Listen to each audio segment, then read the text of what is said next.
Good evening, my name's Marshall Thomas. Great to be here. Thank you. As you can see, I'm making a fashion statement, in effect saying, I'd like to go back to bed now, please. Yeah. I'm a big fan of the Founding Fathers. Ben Franklin's my favorite. Ben Franklin was the real genius of the American Revolution. He said that beer is God's way of telling us that God loves us and wants us to be happy. How such an enlightened creature of the Enlightenment could have left out, I don't know, wine and even weed is beyond me. Perhaps it goes back to the old saying, brevity is the soul of wit. Or as we say today, keep it simple, stupid. And we traded in poetry for KISS. Keep it simple, stupid. I think we might have compressed it a little too much there. Well, if Ben Franklin said that beer and wine and weed are God's way of telling us that God loves us and wants us to be happy, then what is God telling us with, I don't know, cocaine? Cocaine is God's way of telling us that we're too fat, we need to lose some weight,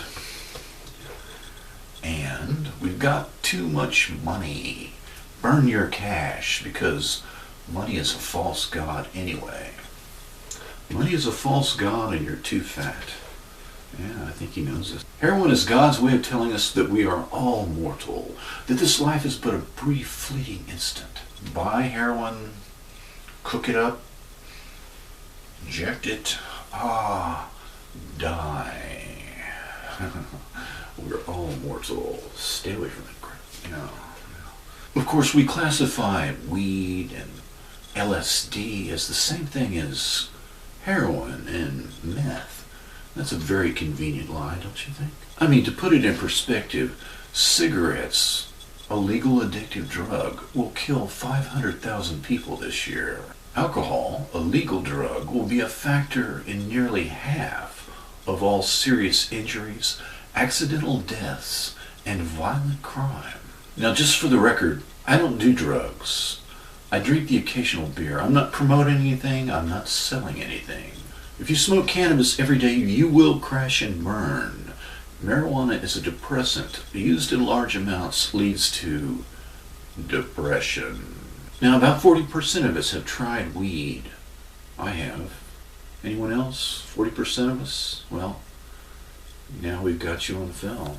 A great American philosopher once posed the question, why do we never hear a positive news story about drugs?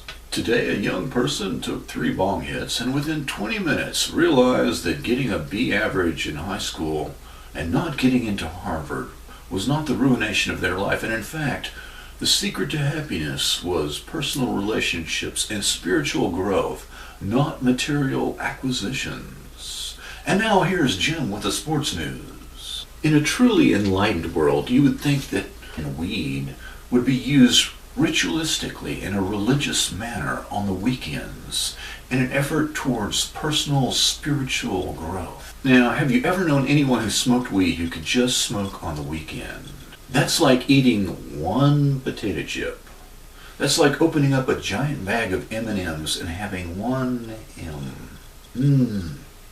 Gonna stop there. Yes, the philosopher stated that the human race has come to the point where if we can imagine it, we can make it real. Killer drones. Drones that deliver pizza. Pizza sprinkled with weed. Yes, this world is a paradox where people are basically good, and yet we live in a world of fear and hate and pain and death. But instead of living in a fear-driven world, if we wanted to, we could begin to think of ourselves and others as unique beings deserving of understanding and kindness. And if we banished all fear, we could realize this new world immediately. A leap of consciousness and a leap of faith. That's a sobering thought. I think I need a drink. Thank you. Thank you very much.